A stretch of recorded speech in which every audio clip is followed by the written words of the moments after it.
Welcome back to 3B Farm, the winter wonderland. Today we're going to just go over some things that I can do inside because outside is severely snowy and there's just no way I can get anything accomplished, at least the things that I need to accomplish outside. So, you know, hang in there and we'll go through something and get started for the springtime.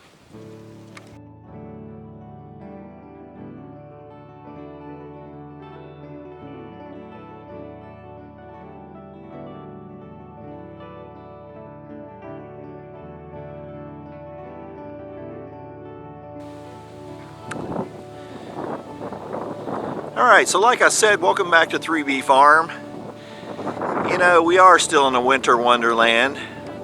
I can't do a whole lot outside on the farm right now, but the one thing I really need to get started are all the seedlings for the farmer's market for this spring. You know, the tomatoes, peppers, squash, you know, all that type of thing. Last year was my first year in the market and I did fairly well, but you know, everything is a learning curve. And you need to learn your market. The first year, if you don't do so well in your market, you know, learn from that and be able to sell more the second year that you're in business. You know, I did okay last spring with veggie starts, but I didn't grow annuals as far as flowers go. So this year I'm going to expand a little more on what I'm doing. I don't have a whole lot of room to grow in. I don't have a greenhouse. So I'm using the basement of my mom's house right now. I've got a large enough area that I can set up some growing shelves, which is what I did last year. I'm going to expand just a little bit on that this year and go ahead and get some seeds started because it's that time of the year, especially for the cold season stuff like the cabbage and broccoli, cauliflowers. You know, there's just a lot of things that will handle the last few frosts of the year okay. And if I'm going to get them into my, you know, my high tunnel isn't heated, but in there in the springtime I create a little small second layer of plastic inside, just a growing area, and I put a small heater in there to harden things off before I can take them to market. So I need to go ahead and get those started inside. So I'm just going to show you how I'm putting together my growing racks and get ready to start some seeds. Now this is kind of the way they looked last year towards the end of the growing time that I had. And you can see there's just some bread racks and these shelves. I had some plywood tops on them with some rubber pond liner on it to keep the moisture from getting into the wood. You know, I've got to go outside into all this to get everything and dig it out of the snow to bring it into the house to use. And you know, we've got about a foot of snow on the ground at this point. You can see the deer are hungry here because they're eating some junipers even, which is something they don't typically eat in the winter, but they just haven't had the ability to get in to eat grass or anything. The tunnels aren't too bad right now. I've got 3 under plastic and there's not a lot of weight on them, so I'm safe enough with leaving those for now. So I dig these racks and some 1x out of some snow that was on a trailer and bring these over and start cleaning them off so I can get them inside. And the rubber liners that I had just kind of laying on the shelves last year, I want to reuse the rubber they was just used pond liner that I got and just cut these strips out of it for the shelves. And all the lumber I'm going to lay on the front porch right now because besides the ones I'm going to show you how to build in this video, I've got to build another set of racks for the flowers as well, and I'm going to use this lumber for that. So I get the 3 bread racks that I have down in the basement, and I'm just going to use these for nursery carts eventually, but right now they're serving this purpose rather well. And I had the plywood here that I made these 4 shelves out of last year and started putting some 1x sides on them to give them a little structural strength. And I never did finish all the 1x, so I've got to come back and, you know, add more of that. And all this rubber liner that I mentioned, you know, I just had it laying in those shelves last year, so I want to actually attach it to each of the shelves and finish the lumber in the shelves and really just finish everything to a finished product. So I need to come back and staple all this rubber liner inside those, you know, 1x's on the sides of the wood. So I start on one side and just get it all in place and anything that's excess now that sticks out above that, it's kind of a hindrance to handling plants in and out of shelves. So I just come back and trim off all the excess outside. And once I get that all in the bottom shelf, then I can go ahead and get this shelf mounted in. Now I just have to leave it sticking wild out of 2 of these right now because the basement's not long enough to do all 3 racks at the same time. And I did have one split in the rubber here, so I just cut in a patch, and I'm going to come back and glue this in later on. Now all the shelves above the bottom shelf have these extra wooden pieces underneath that I need to hang lights from. So I just basically measured where the hangers are on either ends, and they're about 43 inches, and then the lights are going to have about 3 inches in between all those. So I just go ahead and screw my eye hooks into the bottom and go ahead and get the next 3 shelves in place. I mean, here's 2 of them, and then I've got a 4th shelf that I'm going to add in on top of those. And once I get that done and get the 3rd bread rack into the ends of those, that's all of the basic shelves in place at this point. And the one thing I like about these is because they're on rollers like this, I can actually move these around. So I can put them tight up against the wall, and if for some reason I need to move it out to water or whatever, I can do that. And last year I bought a bunch of these 4-foot LED fixtures. They were on sale. They come with eye hooks, S hooks, and the chains to hang them with. The drywall plastic pieces I'm just going to put in my shop to use for some other project down the road. And of course, all these come with, the electrical specs and all that. You need to make sure what you're doing and the different wattages you're using and everything, so you don't over drain a circuit and cause problems. But those wooden pieces under the shelves, I came through, and with the light length measurements, I just went ahead and put these eye hooks in, and then came back and hung all these chains underneath of them. And you can see here why there's 3 inches between the eye hooks. One light plugs into the end of the other light. And then with the S hooks, I put those into the light, and then I can move this up and down the chain to whatever height that I want to hang the lights. And right now I'm just putting 2 on each of the shelves. I've got 2 in the bottom one I just don't have lit up in this picture. And basically I'm just running all these through an electrical timer. Now I need to get another timer. I ran all my lights through this one last year, and it's rated for that much, but I like being careful when it comes to electricity. So what I'm going to do is split my lights up between 2 of these timers on a couple of different circuits so that I don't overburden the circuits. I don't need an electrical fire from all this. Now the other thing we got to do is this very top. I don't have lights up there yet. Last year I just hung them under the metal bars, but they really sat right on top of the seed domes, so I wanted to come up with a different way to do that.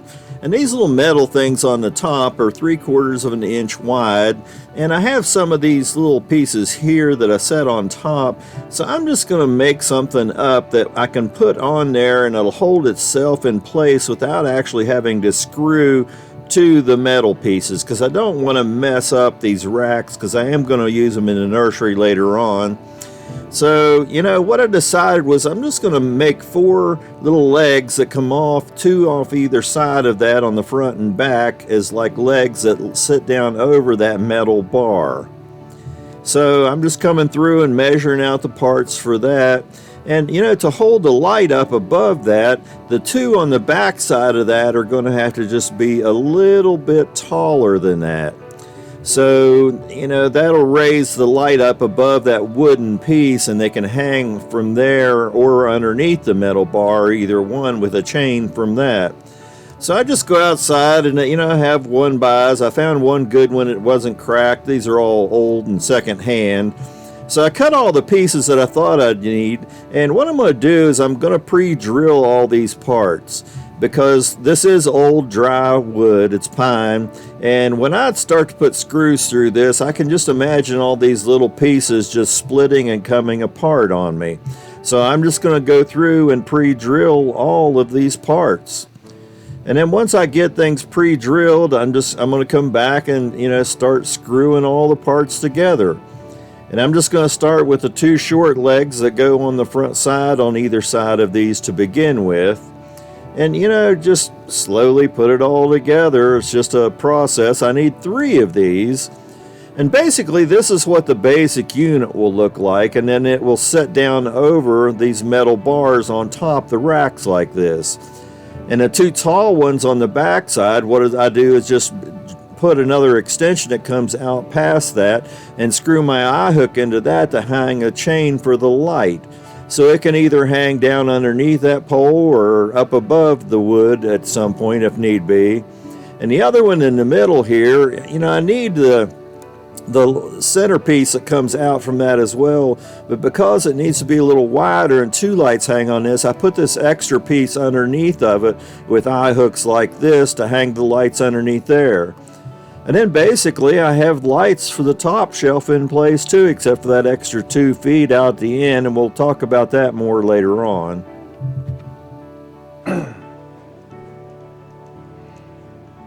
So there you have how I'm makeshifting a set of shelves just to start my seedlings on. Now these bread racks that I bought, I found them at an auction 1.5 years ago, and really I bought them just to be able to move trays of seedlings around in the greenhouse eventually once I have a greenhouse and a decent floor and all that. I kind of plan ahead on everything. Whenever I see something, if it's 2 or 3 years in advance of when I need it and I can get it at the right price, I buy it and store it somewhere or find a place to store it until I need it. And these really I bought for another use, but they're working out just fine for this. And eventually, once I need these in the nursery and I have a greenhouse running, I can always take 2x4s or something and make framings and still use those same shelves as growing area with different supports and use the racks for something else. But for right now they're fine, and I can take this all apart and store it in the barn through the summertime, and it gets it out of my way and out of Mom's basement as well. Now these racks, they're 18 inches wide shelves, so I can't get a 10 by 20 inch tray in there, depth wise 10 inches wide. Basically with the 18 inches I can get about 3 cell packs deep instead of 4 cell packs deep. So what I do is after I get my seedlings up and running, I just put them into cell packs and put individual cell packs in there. Now I could go ahead and make trays that are 3 deep and do that, but eventually it's not the way I'm going to do things, and so I'm not going to waste materials to do that right now. Each of these shelves also only have 1 set of lights in them. Now this is the way I used it last year, and really they could use 2 sets of lights, but by some rotation on the shelves of the seedlings and stuff, I didn't really have any negative outcomes with the plants last year that I grew for the market, so I'm just going to continue with that this year. You really could go 2 wide, but that's just a little overkill. Each of these LEDs that I have are 5500 lumens, and they're 70 watts a piece, so I can run all these on 1 circuit fine and not create any type of a fire hazard or anything like that. Also, these shelves are 10 feet long, and I have 2 8-foot lights in there, so there's about 1.5 to 2 foot at the end of one of the shelves, or each of the shelves, that just doesn't have lights. And I've looked around and I've just not came up with a 2-foot short, cheap LED light system to add to do the last 2 feet of these. Now last year I just kind of left it as dead space. I turn over these shelves twice to get the number of seedlings that I need. By the time I'm starting to take the cold season stuff out, the cabbage, the broccoli, cauliflower, all that type of stuff out, and put into the high tunnel to harden them off, then I'm bringing on tomatoes and that kind of stuff that I've already seeded into more cell packs. So I can turn these over twice and create quite a large number of seedlings. And also, I've got all that 1 by 12 lumber laying on the front porch and 1 by 2s, And I'm going to make another separate shelf unit because I didn't start any flowers last year. And this year I bought some seeds for quite a few flowers, not everything that I would like to grow eventually once I have a greenhouse. But I am going to build one more set of shelves that are 20 inches deep and 5 or 50 inches wide, so that I can get 5 trays in there, deep, wide on a shelf times 4 shelves, and run 2 lights on each of those shelves in that. So I've got another set of shelves to build, which I'll show as I go through that. And, all this stuff is easy to do, but I was in the building industry for years, so to me this stuff seems kind of commonplace. Those little light holders for that top shelf, I just made those up as I went along. I didn't want to have something that I mounted solid into the racks and screwed into the racks. I just wanted something that would sit on there, and these will serve the purpose, and they don't have to support a whole lot of weight, but they support those lights just fine on the top, and I can get those right down on my seed because I start the seeds on the very top. So I can get those right down on the domes to start the seeds and raise them as the seedlings come up through, and they'll do just fine. Now the other thing I need also is, I'm going to have to break through the snow out here and find all my trays. I have open 10 by 12 trays, and I have closed 10 by 12 trays, and then I have a lot of different types of cell trays as well, 30, 32, 72, blah blah blah, up to larger numbers. And I just plant multiple seeds in each cell. And I used a lot of sand, and I collect old mulch off of jobs when the beds get a little too thick, and I screen that and add that in as some organic matter in my seed starting mix. The seedlings do fine till they get their second set of leaves, but then they need some food source, and I don't want to just have a sterile soil. So I mix some of that in along with a lot of sand and sphagnum moss and perlite. That way, if I start multiple seeds in each cell, when it comes time to transplant, I can pop all those cells out and the plants will come apart really easily to be transplanted into cell packs. So even if I do a 32 cell, and put 4 plants in each of those cells, that's, over 140 or whatever plants to go into cell packs out of just one plug tray. Or I can use multiple sizes of plug trays and get even more cells per plant in there. And vermiculite is something else I use to top dress seedlings. We'll go more into all that as I'm starting seeds and that type of stuff. But by turning over the space in these shelves twice, I can get a lot of seedlings out of these shelves.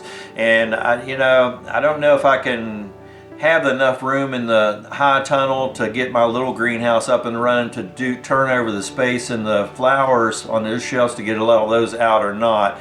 But we'll see how all that goes. So anyway, I'm going to quit rambling at this point. If you stayed with me to this point, thank you very much for sharing this time with me. And if you haven't subscribed to the channel, please do so and hit the like button down there and the bell notification. You'll be notified when I put out more videos. In any case, spring's coming before you know it. There's tons of snow on the ground right now, but things are going to start turning green real soon. So start thinking about what you're going to do for your gardens in the springtime, and just hang in there. Spring's coming.